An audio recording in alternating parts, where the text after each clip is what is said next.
ચાલો આમ તો ગ્રાફ પહેલાં ડ્રો કરાવી દઉં, જોવું જોઈએ. અહીંયા ક્યુ વીજભાર હોય, અહીંયા ક્યુ વીજભાર હોય, અહીંયા વિદ્યુત ક્ષેત્ર કેવું? વિદ્યુત ક્ષેત્ર તમને ખબર છે, અહીંયા ડિટેલમાં લેવાની જરૂર નથી. તો વિદ્યુત ક્ષેત્ર અહીંયા બળ ટોટલ 0 થાય છે, એટલે ટોટલ વિદ્યુત ક્ષેત્ર કેવું થશે? 0 થશે. બરાબર. આ બાજુનું વિદ્યુત ક્ષેત્ર ધન લઈએ, આ બાજુનું વિદ્યુત ક્ષેત્ર ઋણ લઈએ. તો જોવો જોઈએ, અહીંયા વિદ્યુત ક્ષેત્ર કેટલું થવાનું છે? 0 થવાનું છે. ક્લિયર? પછી આ બાજુ તમે જેમ વધશો, એટલે હું અહીંયા જ શું દોરી નાખું? વિદ્યુત ક્ષેત્રનો ગ્રાફ લઈ લઉં. આ બાજુ તમે આગળ વધશો એમ શું થવાનું છે?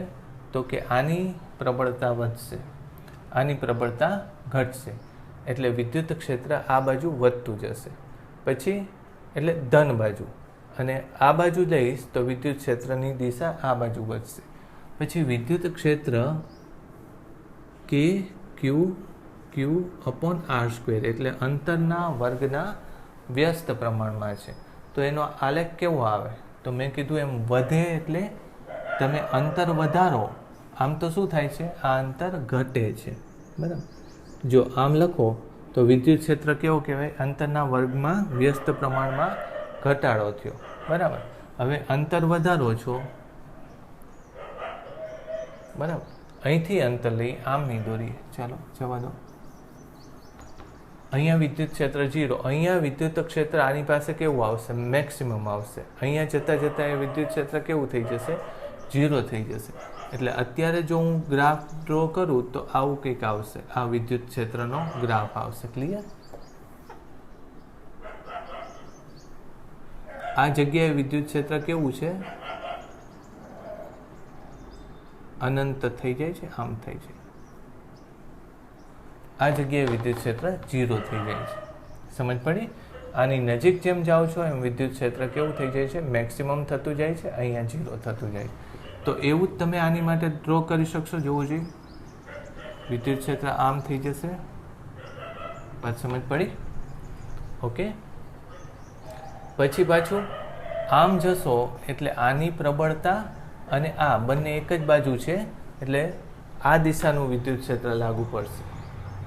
અત્યારે જુઓ તમે, અહીંયા હોય તો વિદ્યુત ક્ષેત્ર આ દિશાનું લાગુ પડશે, પણ અહીંયા જતાં વિદ્યુત ક્ષેત્ર આ દિશા, એટલે પહેલી વાત તો ઋણ છે. બરાબર. પણ પછી શું થતું જશે? ઘટતું જશે. એટલે આવું કંઈક આલેખ આવશે, અનંતથી લઈને અનંત દિશામાં ઋણ થઈ જશે. આમાં બોલો, આમાં આ દિશામાં જશો તો વિદ્યુત ક્ષેત્ર આમ છે. અહીંયા જો હશે તો વિદ્યુત ક્ષેત્રની પ્રબળતા આમ છે, એટલે ઋણ છે. જ્યારે અહીંયા આવશો તો વિદ્યુત ક્ષેત્રની પ્રબળતા આમ છે, એટલે ધન થઈ જશે, અને એ તે અનંતથી ચાલુ થઈને આમ થશે. એટલે આ મેં શેનો આલેખ દોર્યો? વિદ્યુત ક્ષેત્ર વિરુદ્ધ સ્થાનનો આલેખ દોર્યો, અને બે વીજભાર આમ મૂકેલા હોય તો. હવે આ આલેખ ઘણી રીતે તમને કામમાં આવે. કેવી રીતે હું સમજાવું? તમે આ બિંદુથી આ તરફ જાઓ છો તો આની પ્રબળતા, આનું પ્રભુત્વ વધે છે. બરાબર. પછી એ જ રીતે આ જગ્યાએ પણ આનું જ પ્રભુત્વ રહે છે. જ્યારે આ બિંદુથી આ બાજુ આનું પ્રભુત્વ વધે છે. કોનું? આનું. અને આનું પ્રભુત્વ અહીંયા કાયમ રહે છે. હવે સમજો કે મેં જો આને 4q વીજભાર કરી નાખ્યો હોય તો શું થશે? તો બહુ ફેર નથી પડતો. 4q એટલે તટસ્થ બિંદુ અહીંયા ક્યાંક આવે, આમ આવે.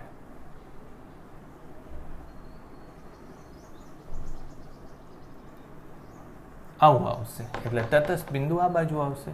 હા, અને પછી તો કે અહીંયા તમારી જે રીતે આમ સિમેટ્રિક હતો ને, એ સિમેટ્રિક નહીં રહે, પણ કેવો થઈ જશે? આનું પ્રભુત્વ વધારે છે, આનું પ્રભુત્વ ઓછું, એટલે આમ ગ્રાફ સેજ ખેંચાશે, જ્યારે આ આમ દબાશે ગ્રાફ. સમજાણું? એટલે એકને ધન રાખવું, બીજાને ધન રાખવું, એકને ઋણ, બીજાને ઋણ, એકને મોટો કરું, બીજાને નાનો કરું, તો આ બિંદુ અહીંયા શિફ્ટ થઈ જશે. બાકી ગ્રાફમાં કંઈ ફેર પડતો નથી. બરાબર. ગ્રાફ એવો જ આવે. ચાલો, હવે એવો ને એવો એક હું ઋણ વીજભારનો ગ્રાફ ડ્રો કરી નાખું. રાઈટ.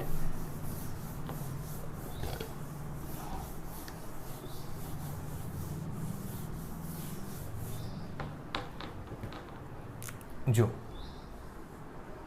એક જગ્યાએ ક્યુ વીજભાર છે, બીજી જગ્યાએ 9Q, આમ તો -Q લઈએ, બરાબર. ઓકે, હવે આલેખ દોરવાનો છે શેનો? વિદ્યુતભારનો. તો તમને ખબર છે કે તટસ્થ બિંદુ ક્યાં આવવાનું છે?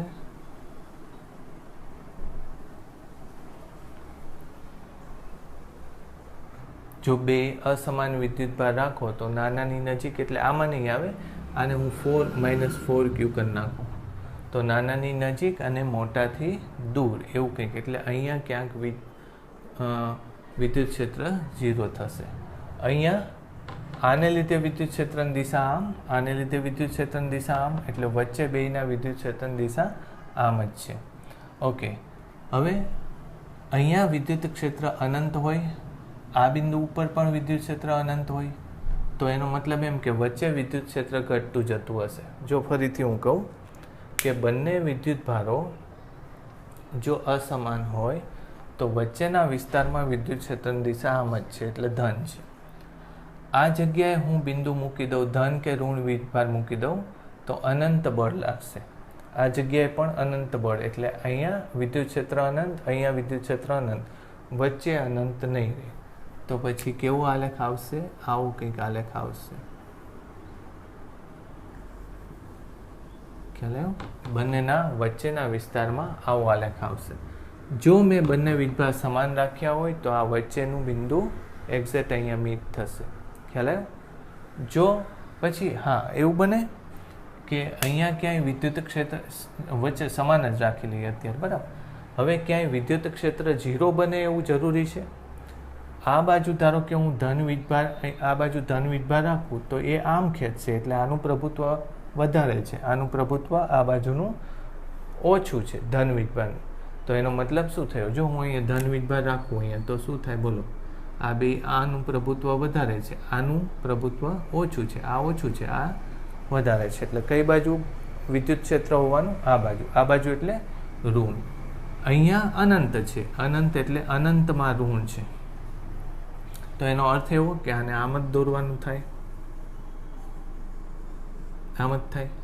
ઓકે, પછી અહીંયા ધારો કે હું ધન વીજભાર રાખી દઉં તો આનું બળ આ બાજુ મોટું છે, આ ધન ને ઋણનું આ બાજુનું બળ નાનું છે, એટલે કઈ બાજુ બળ લાગે છે? ઋણ તરફ જ લાગે છે. આ જગ્યા ઉપર ધન વીજભાર મૂકું તો અનંત ઋણ લાગે, એટલે અહીંયા આવશે. તો એનો મતલબ એમ કે આવો આલેખ થાય. વાત સમજાશે? આ વક્ર શું કામ લઉં છું? કારણ કે r² ના પ્રમાણમાં છે, 1/r² ના પ્રમાણમાં છે, એટલે આવો આલેખ આવે. ઓકે, હવે આ આલેખ અહીંયા ક્યાંય છેદે? નહીં છેદે. આ આલેખ અહીંયા ક્યાંય છેદે? નહીં છેદે. શું કામ? કારણ કે આ બે સમાન વીજભાર છે, એટલે નાનાથી નજીક ને મોટાથી દૂર, આ બેની આ બાજુ કાં તો આ બાજુ ને કાં તો આ બાજુ કોઈ દિવસ શક્ય જ ન થાય. એટલે અહીંયા વિદ્યુત ક્ષેત્ર આ કેસમાં 0 કરવું પોસિબલ નથી. ક્યાં 0 થાય? અનંત અંતરે 0 થાય. તો આ આલેખ સમજાણો તમને? જો ન સમજાતું હોય, કદાચ હું સ્પીડમાં જતો હોય, તો તમે કદાચ કોમેન્ટ આવતી વખતે હું વાત કરીશ કે તમે મારા વોટ્સએપ નંબર ઉપર કોમેન્ટ કરજો, હું તમને ફરીથી એ સમજાવીશ, બરાબર? તો એક આલેખ આવો થાય. પછી આ જો ધારો કે 9Q રાખી દીધું મેં, તો પહેલી વાત તો એ કે બંનેનું તટસ્થ બિંદુ કઈ બાજુ છે? મોટાથી દૂર જાય, નાનાથી નજીક આવે, એટલે આ આલેખ કેવો થાય? આવો કંઈક આલેખ થાય. સમજાણું? જો એક વીજભાર મોટો લઈ લે, બીજો વીજભાર નાનો, એટલે મોટાથી દૂર જાય, નાનાથી નજીક આવે. ઓકે, બીજું પછી કઈ જગ્યાએ 0 થવાનું છે? તો નાનાથી નજીક અને મોટાથી દૂર. ધારો કે અહીંયા 0 થાય છે, તો પછી આ આલેખ આમ આગળ જતા જતા કેવો થાય? અહીંયા ટચ થઈ જાય. વાત સમજાણી? અહીંયા ટચ થઈ જાય. પછી આગળ જોઈએ છીએ આપણે. આમાં શું થાય? તો કે અહીંયા તો 0 થવાનું જ નથી, એટલે આ આલેખ અહીંયા જ રહેશે, પણ વધારે નીચો રહેશે. ખ્યાલ આવ્યો? પછી અહીંયા શું થશે? તો કે આનાથી આગળ જશે તો કોનો પ્રભાવ વધશે? જો આ બિંદુ સુધી આનો પ્રભાવ મોટો, તમે વિચારો, આ બિંદુથી આના પ્રભાવમાં આવે છે અને અહીંયા એનો આનો અને આનો પ્રભાવ બે સરખો થઈ જાય છે એટલે 0 થઈ જાય છે. તો આ અંતરમાં આનો પ્રભાવ છે, આ અંતરમાં કોનો પ્રભાવ આવવાનો? આનો આવવાનો. બરાબર. તો ઋણ વીજભારને લીધે વિદ્યુત ક્ષેત્ર કઈ બાજુ થાય? તો આ બાજુ થાય ને. અહીંયા ધન વીજભાર મૂકી દો, આને લીધે બળ આમ લાગે એટલે આ બિંદુથી આ બાજુ વિદ્યુત ક્ષેત્ર જાય એટલે ઉપર જશે. આ સમજાણું? ઉપર જશે. અને પછી શું થાય? બંનેનો પ્રભાવ એક જગ્યાએ અનંત અંતરે વળી 0 થાય એટલે આ આલેખ આવો થઈ જાય. વાત સમજાય? આવો થાય. શું કામ? કારણ કે અનંત અંતરે તો કોઈનો પ્રભાવ નથી આવતો. તમે જો અનંત અંતરે જઈને આ બે વીજભાર એક જ ગણાય તમને. બરાબર. એટલે અનંત અંતરે 1/r² માં r અનંત મૂકો તો 0 થાય એટલે આમ વધીને આમ અનંત થઈ જાય. ટૂંકમાં આમ આગળ વધીને એક જગ્યાએ આનું બળ મહત્તમ થઈ જાય, આનો પ્રભાવ મહત્તમ થઈ જાય, ત્યારબાદ એનો પ્રભાવે ઘટતો જાય, પછી 0. હવે કદાચ આને હું ધન રાખું અને ઋણ રાખું તો તમે મારા ખ્યાલથી એવો આલેખ દોરી શકશો. તો હું તમને +9q -q વાળો આલેખ દોરવાનું હોમવર્ક આપું છું. આ આલેખ નથી, +9q અને -q વાળો આલેખ દોરવાનું હોમવર્ક તમારે. રાઈટ? ચલો હવે આવતી વખતે પાછા આપણે એના તટસ્થ બિંદુની થોડી વાત કરશું. ઓકે, સારું. તો પછી આપણે જે ગ્રાફની ડિસ્કશન કરી તો એના આધારે આપણે હવે થોડી ગણતરીઓ પણ લઈએ. એમાં આ રીતે લઈએ. એક ધારો કે Q જેટલો વિદ્યુતભાર છે, બીજો ધારો કે 4Q જેટલો વિદ્યુતભાર છે. યાદ રાખજો, જ્યારે તમને અસમાન વિદ્યુતભારો આપેલા હોય ત્યારે તમારે ત્રીજો વિદ્યુતભાર ક્યાં મૂકવો જેથી એ સંતુલનમાં રહે એવું શોધવાનું કીધું હોય તો એક કરતાં બીજો જે મોટો વિદ્યુતભાર હોય એ શેનો વર્ગ જ હોય એવું પ્રયત્ન કરશે જેથી સરળતાથી જવાબ મળે. એકવાર આપણે ગણી જોઈએ એટલે તમને ખ્યાલ આવી જશે. મારા ખ્યાલથી પ્લસ બંને સમાન વિદ્યુતભારો લેવાનો આમ તો ચલો ઝડપથી લઈ લઈ, આમ કંઈ અર્થ નથી. પણ મેં તમને શું કહ્યું હતું કે નાના વીજભારની નજીક, મોટા વિદ્યુતભારથી દૂર, બંને ધન હોય તો બંનેની વચ્ચે. એટલે અહીંયા ક્યાંક વિદ્યુતભાર હોય, આ અંતરને આપણે x કહી દઈએ. આખું અંતર ધારી લો કે તમને 1 મીટર આપેલું છે. બરાબર. અને તમને કહ્યું છે કે Q નું સ્થાન શું જેથી તે સંતુલન અથવા તો તેની ઉપરનું બળ 0 થાય. બરાબર. અથવા તો વિદ્યુત ક્ષેત્ર 0 થાય. આવા શબ્દો વાપર્યા હશે કે જેથી એ સ્થાને વિદ્યુત ક્ષેત્ર હોય તો વિદ્યુતભારની જરૂર નહીં. બરાબર. પણ તેની ઉપરનું બળ 0 થાય એવું કીધું હોય, સંતુલનમાં રહે. બરાબર. આવું તમને કીધું છે. ઓકે, તો હવે બહુ ઇઝી છે કે આની ઉપર આપણે પહેલેથી જ નક્કી કરી નાખ્યું છે કે બે બાજુના બળો પરસ્પર વિરોધી છે પણ હવે મૂલ્યો સમાન કરવાના છે. તો આને લીધે અહીંયા ધારો કે Q વીજભાર મૂકો તો કેટલું બળ થશે? KQ/x². આને લીધે અહીંયા કેટલો બળ થશે? KQ/4Q/1 - x આખાનો સ્ક્વેર. આમ તો 1 નહીં લખીએ, થોડીક વાર માટે શું લખીએ? r લખીએ આને. પછી તમને ખબર પડી જશે કે એના સંદર્ભમાં r ની કિંમત મૂકવાથી શું જવાબ આવે. KQ નીકળી જશે, સ્મોલ q પણ નીકળી જશે. r - x આખાનો સ્ક્વેર બરાબર કેટલો છે? 4 છે. બરાબર. તો એનું સ્ક્વેર રૂટ કરીએ. આમ તો r/x મૂકી દો અને આને શું કરી નાખો? 1 કરી નાખો. સ્ક્વેર રૂટ કરો એટલે 2 થઈ જશે. વાત સમજાણી? મેં શું કર્યું? r/x, x/1 એટલે 1, આનું વર્ગમૂળ એટલે 2. તો r/x બરાબર 3, તેથી x બરાબર 3/, x બરાબર r/3. આવું કંઈક જવાબ આવે. આના આધારે તમને ખબર પડી જાય કે જો 4 હોય, બેની વચ્ચેની વાત હોય તો 4 હોય તો r 1 બાદ કરી નાખવાનો, એટલે આમ તો વર્ગમૂળ કરી નાખો. બરાબર. 4નું વર્ગમૂળ કેટલું થાય? 2. 2 + 1 કરી નાખવાનું એટલે r/3 અંતરે હોય. ક્યાંથી? તો કે નાના વીજભારથી. બરાબર, નાના વીજભારથી. હવે હું એની જગ્યાએ એમ કહું કે અહીંયા હું 9 ક્યુ મૂકું તો જવાબ શું થશે? તો 9નું વર્ગમૂળ 3 થાય. 3 વત્તા 1 એટલે r/4 અંતરે હશે. વાત સમજાણી? એવી રીતે આપણે ગણવાનું. ધારો કે આ બે ક્યુ ક્યુ હોય તો ક્યુમાં અહીંયા શું ગણી લેવાનું? 1. 1નું વર્ગમૂળ 1 એટલે 1 + 1 એટલે r/2a. તો મધ્ય બિંદુ એ હોય. સમજ પડી? તો આ એની એક શોર્ટ ટ્રીક થઈ કે મેં તમને શું કહ્યું? તમને જ્યારે બે વિદ્યુતભારો આપેલા હોય, બે વિદ્યુતભારો સમાન સંજ્ઞાવાળા હોય ત્યારે શું કરવાનું? તો કે જે મોટો વિદ્યુતભાર હોય એની બાજુમાં જે અચળાંક ગુણાયો છે એનું વર્ગમૂળ વત્તા 1 કુલ અંતર ભાગ્યા વર્ગમૂળ વત્તા 1 કરો. એટલું અંતર નાના વીજભારથી એ વિદ્યુતભારનું હોય કે જેથી સંતુલન. તો પછી આ ગણવાની જરૂર ન પડે. સમજાણું? એટલે તમે યાદ રાખજો. ફરીથી હું જે કહું છું, અહીંયા જો 9 હશે તો તમે શું જવાબ લખશો? 9નું વર્ગમૂળ 3 વત્તા 1 એટલે 4. r એટલે આખો 1 મીટર. 1 નહીં પણ r જ લખો. r/4 એટલે r/3 કઈ જગ્યાએથી? તો કે નાના વીજભારથી. તો અત્યારે r ની કિંમત 1 આપેલું હોય તો 1/3 મીટર આવે. મારી વાત સમજાણી? આવી રીતે તમારે ગણતરી કરવાની. ધારી લો કે એક વિદ્યુતભાર ઋણ છે. બરાબર, આવી રીતે છે. એક ક્યુ છે, -4q છે. તો એકવાર એ પણ ચેક કરી લઈએ કે આ જ જવાબ આવે કે બદલાઈ જાય. તો જુઓ, તમને ખબર છે કે વચ્ચે ન આવે. કઈ બાજુ આવશે? નાના વીજભારની નજીક, બંનેને જોડતી રેખા પર, પણ વચ્ચે નહીં. એટલે આ બાજુ આવશે. તો આને આપણે શું લેશું? x લેશું. આ આખાને અત્યારે r લેશું. ઓકે, ફરીથી એ જ સૂત્ર. આનું સૂત્ર શું આવશે? કે અહીંયા q મૂકી દો.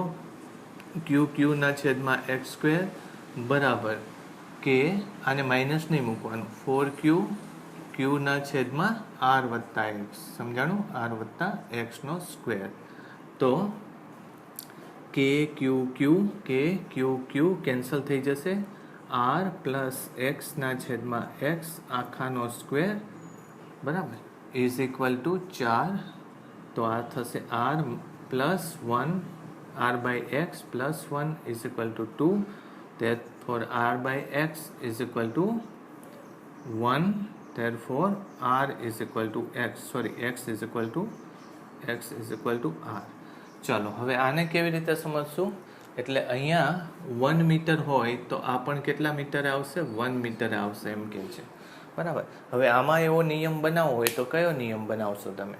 તો આ જે છે, જ્યારે અસમાન સંજ્ઞા હોય ત્યારે મોટા વિદ્યુતભારની બાજુમાં જે અચળાંક હોય એનું વર્ગમૂળ કરવું ને એમાંથી બાદ કરવું. જ્યારે બે વચ્ચેની વાત હોય તો એમાં સરવાળો કરો. એટલે મોટા વીજભાર કેટલો છે? 4. 4માંથી 1 બાદ 4નું વર્ગમૂળ એટલે 2. 2માંથી 1 બાદ કરો એટલે કેટલું આવશે? 1. r/1 એટલે એટલા અંતરે એ ક્યુ વીજભાર મૂકવો જોઈએ. પણ ક્યાંથી? તો આનાથી નહીં, પણ નાના વીજભારથી. સમજ પડશે? હવે એ જ રીતે ધારી લો કે હું અહીંયા મૂકું 16. તો તમે જવાબ આપી શકશો. 16નું વર્ગમૂળ શું થશે? 4. બરાબર. 4માંથી 1 બાદ કરવાનું એટલે કેટલું થાય? 3. r/3 ક્યાંથી? અહીંથી નાના વીજભારથી r/3 અંતરે આ વીજભારો મૂકેલો હોવો જોશે. તો આ શોર્ટ ટ્રીક થઈ. હવે આવા તો તમે કેટલાય હું તમને લખાવી દઉં છું, એવા તમે ગણજો તમારી જાતે. હું તમને પહેલાં આ 2 પોઈન્ટ લખાવી દઉં. લખો. જો સમાન સંજ્ઞાવાળા વિદ્યુતભારો, સમાન સંજ્ઞાવાળા પણ અસમાન મૂલ્યવાળા, સમાન સંજ્ઞાવાળા પણ અસમાન મૂલ્યવાળા વિદ્યુતભારોના તંત્રમાં ત્રીજો વિદ્યુતભાર મૂકવાનો હોય જેથી તે સંતુલનમાં રહે, તો મોટા વિદ્યુતભાર સાથેનો સહગુણક અથવા નાના વિદ્યુતભાર કરતાં મોટો વિદ્યુતભાર જેટલા ગણો હોય તે અંક નું વર્ગમૂળ +1 જે અંક આવે તેના વડે બંને વિદ્યુતભાર વચ્ચેનું અંતર ભાગવાથી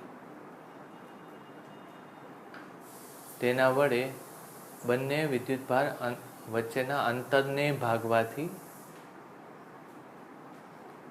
જે સંખ્યા મળે તેટલા અંતરે ત્રીજો કોઈ પણ ધન કે ઋણ વિદ્યુતભાર નાના વીજભારથી બંનેને જોડતી રેખા વચ્ચે આટલા અંતરે મૂકવું. બરાબર, એટલે ગણતરી કરવાની જરૂર નહીં પડે. હવે બીજું આપણે અસમાન સંજ્ઞાવાળા એ લખી લઈએ. લખો, અસમાન સંજ્ઞા તથા અસમાન મૂલ્ય ના બે વિદ્યુતભારના તંત્ર વચ્ચે ત્રીજો વિદ્યુતભાર એવી જગ્યાએ મૂકવો જેથી તેના પરનું બળ કે તે પોતે સંતુલનમાં રહે. આ માટે મોટા વિદ્યુતભારનો સહગુણક કે નાના વીજભાર કરતાં મોટો વિદ્યુતભાર કેટલા ગણો છે તે અંક નાના વિદ્યુતભાર કરતાં મોટો વિદ્યુતભાર કેટલા ગણો છે તે અંક નું વર્ગમૂળ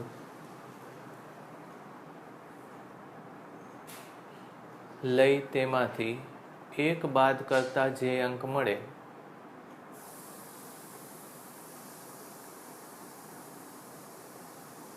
તે અંક વડે બંને વિદ્યુતભાર વચ્ચેના અંતર ને ભાગવાથી જે મૂલ્ય મળે તેટલા અંતરે ત્રીજો વિદ્યુતભાર નાના વિદ્યુતભારથી પણ બંનેને વચ્ચે નહીં તથા બંનેને જોડતી રેખા પર મૂકવામાં આવે છે. જો બંનેને જોડતી રેખા પર પણ વચ્ચે નહીં, એટલે નાના વીજભારથી નજીક આ બાજુ જ જવાય, આ બાજુ જવાય નહીં. આ મેં તમને સમજાવી દીધું. હવે તમારી રીતે આવા પ્રશ્નો ના જવાબ તમે મેળવી શકો. 1-2 જોડ હું તમને એવી રીતે લખી દઉં છું અને આમાં વધારે ટાઈમ આપણે પાસ નથી કરતા. આ તમને આવડવું જોઈએ, બહુ ઇઝી છે. બરાબર, નીટમાં જો કે આવા પ્રશ્નો હોય છે, સહેલા હોય છે. ચાલો, હવે હું તમને 1-2 જોડ આવી રીતે લખી દઉં. Q - Q 25Q આ એક પ્રશ્ન, પછી -4Q 25Q બરાબર, પછી -16Q અને 4Q. લ્યો, આ જોડ માટે તમે એક્સની કિંમત શોધી કાઢજો. બરાબર, આટલી કિંમતો આપણે વધારે ડિટેલમાં આ લેવાની જરૂર નથી. તમારી રીતે આ શોધી કાઢજો. અને બંને વચ્ચેનું અંતર બધા માટે કેટલું રહેશે? 1 મીટર લેજો બંને વચ્ચેનું, એટલે તમને જવાબ સેન્ટીમીટરમાં મળશે. બરાબર, ઓકે. ચાલો, હવે એક બીજો પ્રશ્ન એવો ને એવો લઈ લઈએ આપણે. પ્રશ્નમાં સહેજ ફેરફાર કરેલો છે. ધારી લો કે આ વીજભાર Q છે, આ વીજભાર -16Q છે. તમને એમ કહે છે કે ત્રીજો વીજભાર ક્યાં અને કેટલો મૂકવો જેથી ત્રણેય વીજભાર સંતુલનમાં રહે. બરાબર. હવે આ થોડું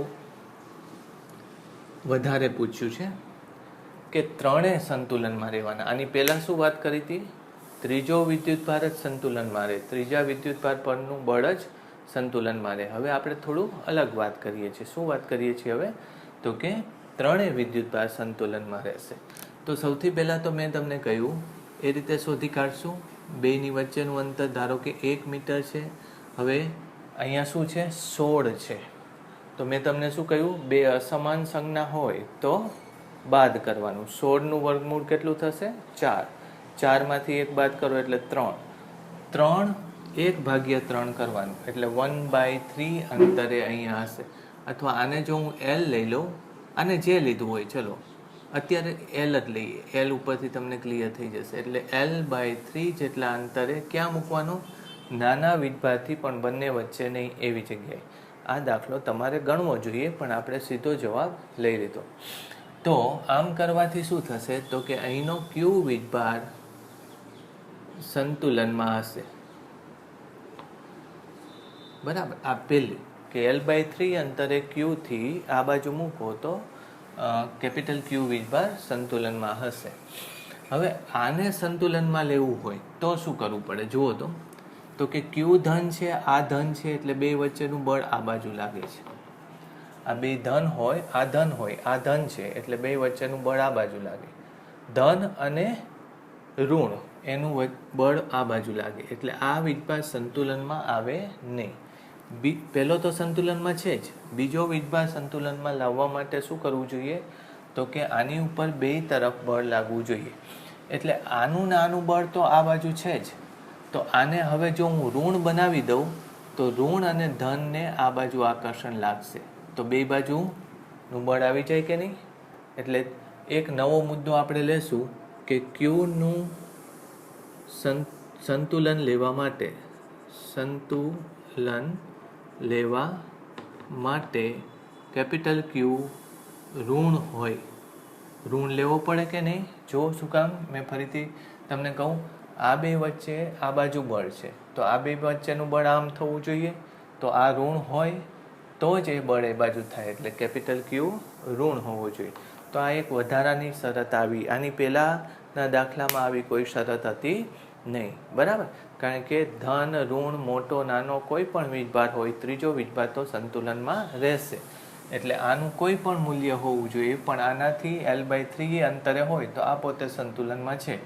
પણ આને સંતુલનમાં રાખવા માટે આ Q કેવો થવો જોઈએ? ઋણ થવો જોઈએ. પહેલી વાત એ. પછી ઋણ જ થાય એવું જરૂરી નથી. શું થવું જોઈએ? તો કે આ વિદ્યુતભાર નાનાથી નજીક, આ વિદ્યુતભાર નાનાથી નજીક અને મોટાથી દૂર હોવો જોઈએ.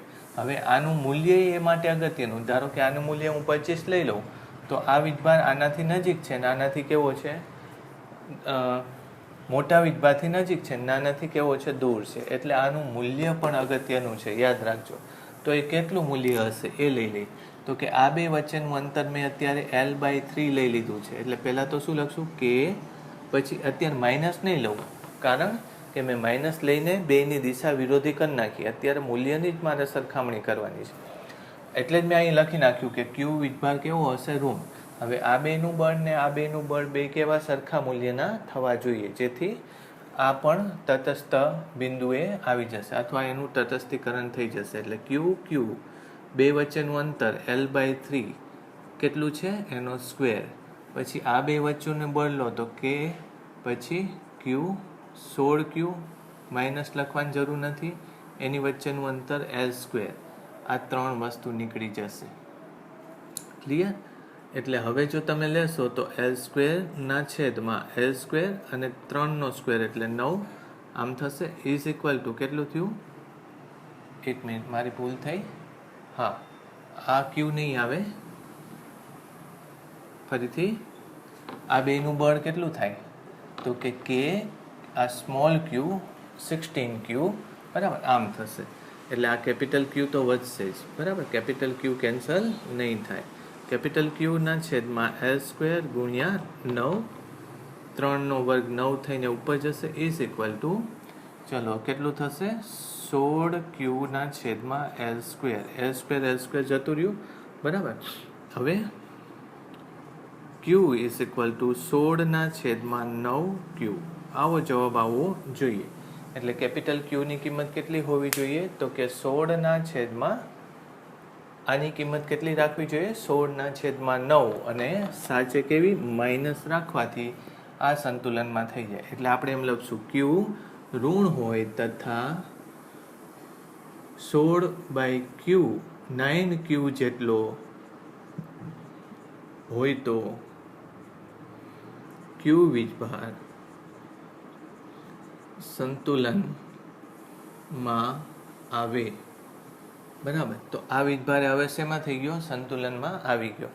જો બે વીજભાર સંતુલનમાં હોય તો ત્રીજો આપોઆપ સંતુલનમાં હોય જ. તમે કેલ્ક્યુલેશન કરી જોજો. આની ઉપરના બળ આને લીધે કઈ બાજુ છે, તો કે આમ છે. આ ઋણ વીજભારને લીધે કઈ બાજુ છે, આમ. સામસામે થઈ ગયા. પછી અંતરો લઈને ચેક કરજો તો આ વીજભાર પણ સંતુલનમાં હશે જ. તો મેં એક થોડોક અલગ વેરાયટીવાળો ક્વેશ્ચન તમને કરાવ્યો કે ત્રણેય વીજભાર સંતુલનમાં રાખવા માટે ત્રીજો વીજભાર સંતુલનમાં રહેવા માટે શું કરવું જોઈએ, એ આપણે વાત પહેલાં કરી નાખી. ત્યારબાદ બીજી શું વાત કરી કે બીજા વિદ્યુતભારોનું સંતુલન મેળવવા માટે તમે જે ત્રીજો વીજભાર પસંદ કરો છો એ ધન કે ઋણ કેવો છે એ પણ અગત્યનું બની જાય છે, અને એનું મૂલ્ય શું છે એ પણ અગત્યનું બની જાય છે. ક્લિયર?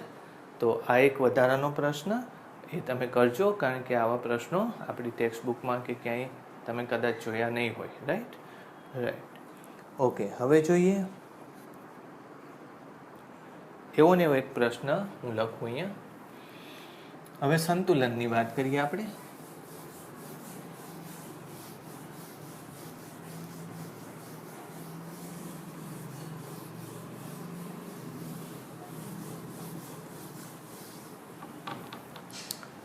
જુઓ જોઈએ, એક આવો કંઈક પ્રશ્ન લઈએ.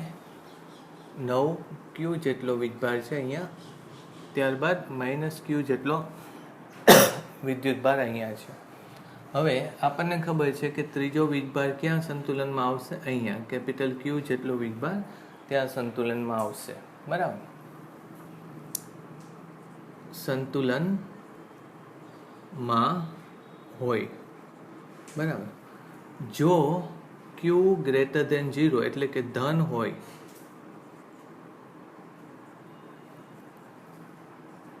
તો સંતુલન કેવું,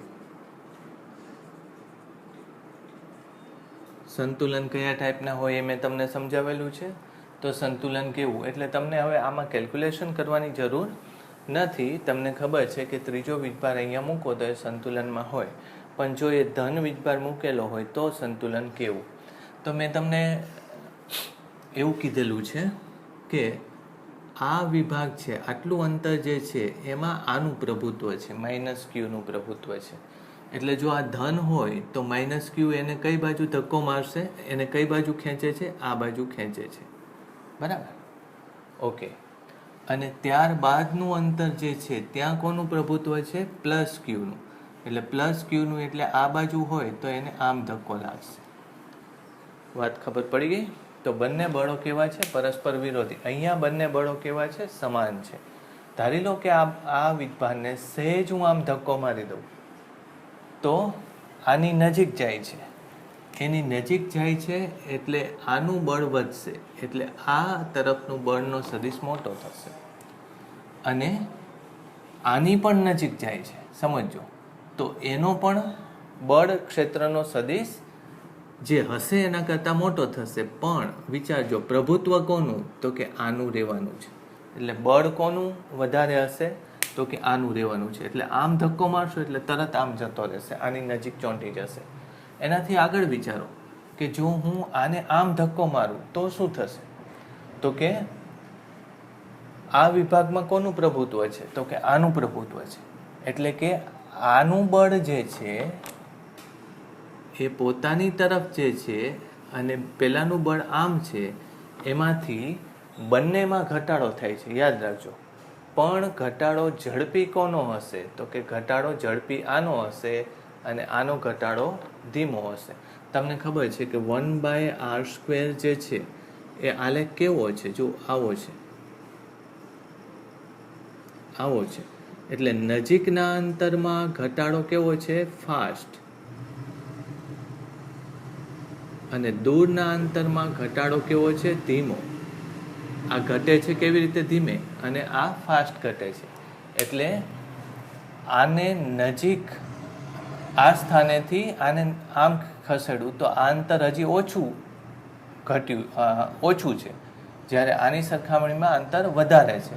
તો એનો મતલબ એમ કે અહીંયા સહેજ હું ખસેડું ત્યારે આનું બળ વધારે ઘટે કે આનું બળ વધારે ઘટે? તો કે નજીક છે એનું બળ વધારે ઘટે. જો આ અંતર ઓછું હોય એ બહુ ઝડપી ઘટે છે, આ અંતર વધારે એ ધીમે ઘટે છે. આ બળ છે અને આ અંતર છે. તો આમ જવાથી આનું પ્રભુત્વ વધારે, એટલે આમ ધક્કો લાગી જશે. એટલે ક્યુને તમે જો આમ ધક્કો મારો તો એ ભાગી જશે, ક્યુને તમે જો આમ ધક્કો મારો તો પણ એ આ તરફ ભાગી જશે. એ જ રીતે તમે અહીંયા મેં કીધું ને કે આમ જવાથી બળ, બે વસ્તુ વધે છે, આનુંય બળ વધે છે અને આનુંય બળ વધે છે. પણ કોનું બળ વધારે હશે? એટલે તમે અંતર ઘટાડો છો, જુઓ તો અંતર ઘટાડો ત્યારે ઓછું અંતર જેનું હોય એનું બળ ઝડપથી વધે અને વધારે અંતર હોય એનું બળ ધીમે ધીમે વધે. વાત સમજાણી? એટલે આને તમે આ બાજુ ધક્કો મારો તો આનું બળ વધી જશે આની સરખામણીમાં. બેમાં વધારો જ થાય છે, પણ આના બળનો વધારો મોટો હશે અને આના બળનો વધારો નાનો હશે. એટલે આનું બળ આ બાજુ છે, આનું બળ આમ છે. એટલે અહીંયા લાવવાથી આ સદિશ મોટો થઈ જાય, આ સદિશ નાનો થઈ જાય. વાત સમજાણી કે નહીં? એટલે એના પરિણામે તમે શું કહી શકશો? સંતુલન કેવું? ત્યાંથી દૂર જતું રહેશે, એટલે અસ્થાયી સંતુલન છે. ખ્યાલ આવ્યો? ઓકે, તો પછી આ માઇનસ હોય તો હવે જુઓ તો વીજભાર જો Q <0 એટલે કે ઋણ હોય તો સંતુલન કેવું? એક આલેખથી એ સમજાવી શકાય. જો આલેખ મેં તમને દોર્યો તો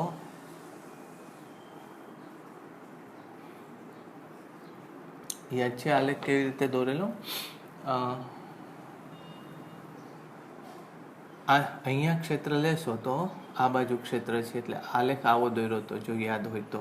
બરાબર, બેની વચ્ચે ન આવે, જો કે આમ આવશે ક્યાંક. આલેખ આવો દોર્યો તો. પછી તટસ્થ બિંદુ અહીં ક્યાંક છે, એટલે આવો આલેખ બન્યો તો, જો યાદ હોય તો.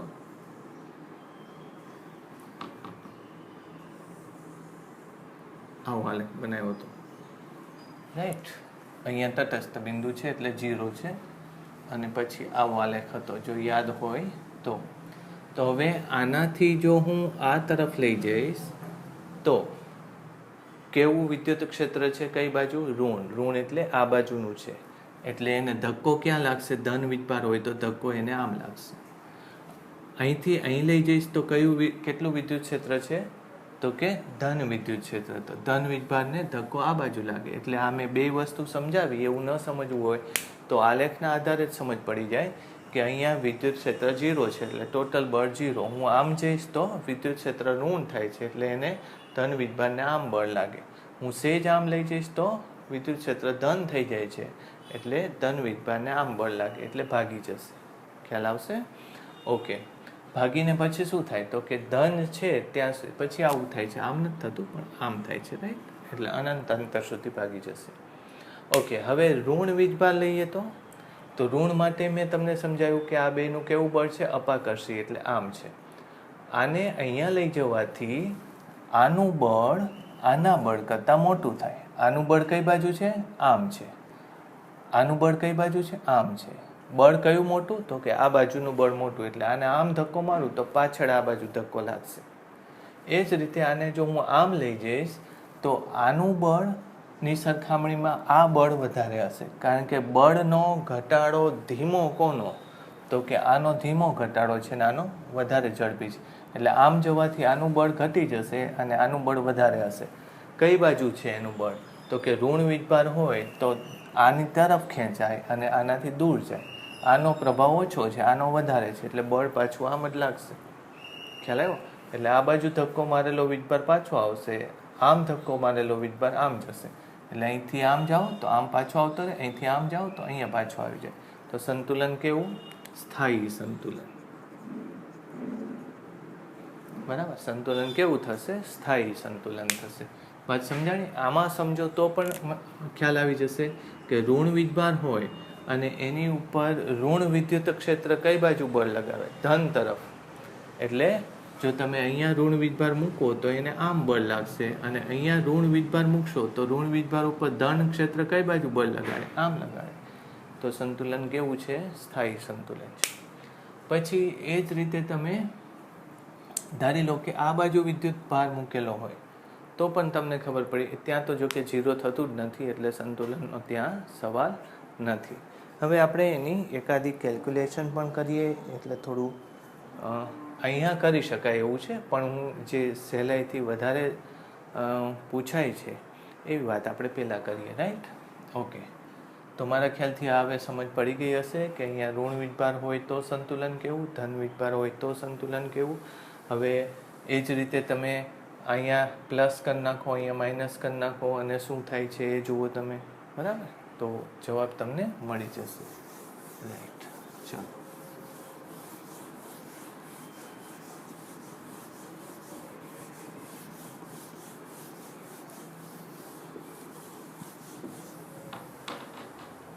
હવે હું એકાદો ક્વેશ્ચન તમને થોડા સંતુલનવાળી વાત કરતા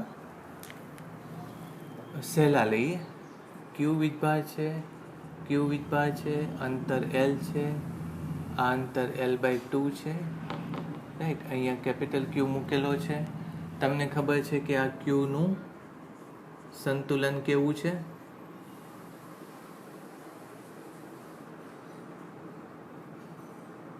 તો એનો જવાબ છે સ્થાયી સંતુલન. રાઈટ? કારણ કે આને આમ ખસેડો તો આનો પ્રભાવ વધી જાય છે, આમ ખસેડો તો આનો પ્રભાવ વધી જાય, પરિણામે પાછા ધક્કા બેને લાગશે. તો સ્થાયી સંતુલન હોય તો શું કરે? તો દોલન કરે. દોલન કરે તો એને આવતકાળ હોય. તો ટી કેટલો એ શોધવાનું કીધું છે. આવતકાળ એનો કેટલો એ આપણને શોધવાનું કીધું છે. આ એક ક્વેશ્ચન તમે ઝડપથી લખી નાખો, કેવી રીતે આવતકાળ એનો મેળવવો. રાઈટ? ટી લેવો છે તો હવે આપણે આમ લઈએ. જો હું આ બાજુ સેજ જતો રહું તો આ અંતર કેટલું થશે? બોલો. L/2 plus x. આને x લઈએ. અને આ અંતર કેટલું થશે? L/2 minus x. થયું? હવે એક બળ મોટું છે. કયું બળ મોટું છે? તો કે આનું આ તરફનું બળ મોટું છે. એટલે પરિણામે જો નેટ બળ લઉં, નેટ બરાબર કેટલું થશે? જો આ વીજભાર અહીંયા મૂકેલો છે તો કે KQ ના છેદમાં L/2 માઇનસ x આખાનો square minus KQ L/2 plus x આખાનો સ્ક્વેર. આવું થશે કે નહીં? આને લીધે અહીંયા આ વીજભાર ઉપરનું બળ ને આને લીધે આ વીજભારનું બળ, આ ઓછું છે ને આ વધારે છે, એટલે આટલું બળ થશે. ચોખ્ખું બળ આટલું થશે. આમાંથી KQ બહાર લઈ લો તો આને તમે સોલ્વ કરો તો શું થાય? જો વચ્ચે L²/4 પ્લસ x², પછી આ અહીંયા આવશે, એમાં શું આવશે? L²/4 પ્લસ x², પણ ઋણ નિશાની હોવાથી એ બે કેન્સલ થઈ જશે.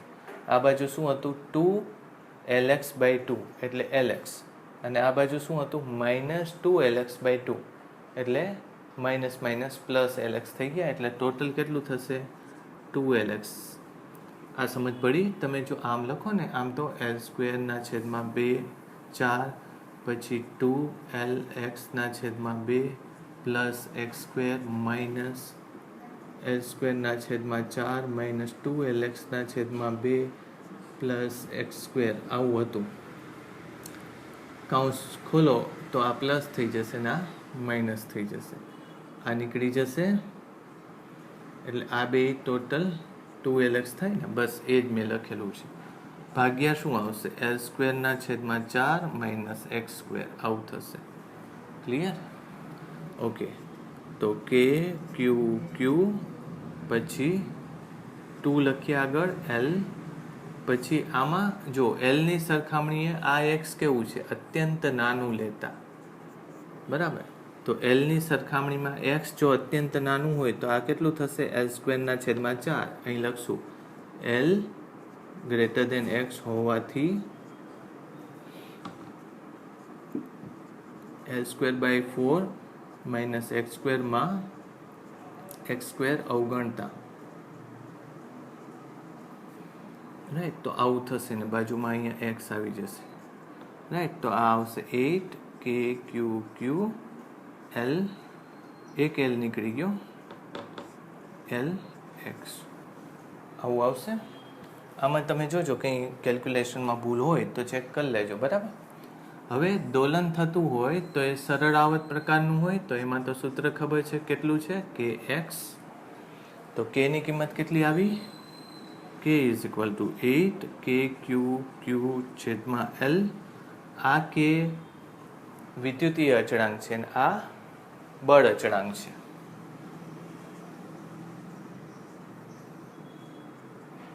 આ વિદ્યુતીય અચળાંક, બરાબર. હવે તમને જો આવતકાળનું સરળ આવત દોલક માટેનું સૂત્ર ખબર હોય તો કેટલું હતું, m/k. આવું સૂત્ર યાદ છે સરળ આવત દોલક માટે? આટલું સૂત્ર છે, બસ આમાં કિંમત મૂકી દો તો શું થાય, t = 2π√m/8 k q q, બરાબર. 8 k q q L. આવું કંઈક એનો આવતકાળ આવવો જોઈએ. ચેક કરજો, થોડું મેં ઉતાવળથી ગણ્યું છે એટલે ગણવાની મેથડ તો એ જ છે. ફરીથી એકવાર ઝડપથી કહી દઉં. શું કર્યું તમે, તો કે આને સેજ ખસેડો એટલે આ અસંતુલિત બળ આની ઉપર લાગે, આ બેનું બળ આ છે અને આ બેનું બળ આ છે, એને થોડુંક સાદું રૂપ આપ્યું. તો આમાંથી x ને અવગણી દો એટલે f ચલે છે x જેવું સૂત્ર થાય. આમ આ બેને સરખાવો તો k ની કિંમત આવી થાય. આ બે k ઉડાડવાના નથી, બે અલગ છે. અને સરળ આવત દોલકમાં આવતકાળનું સૂત્ર 2π√m/k, k ની કિંમત આ મૂકી દો એટલે જવાબ આવી જશે, રાઈટ. તો બસ આટલું રાખીએ આપણે. આવતી વખતે એક હું બીજો તમને પ્રશ્ન આવો કરાવીશ. આ એકવાર ફરીથી હું ચેક તમને સોલ્વ કરાવી દઈશ. Okay, thank you.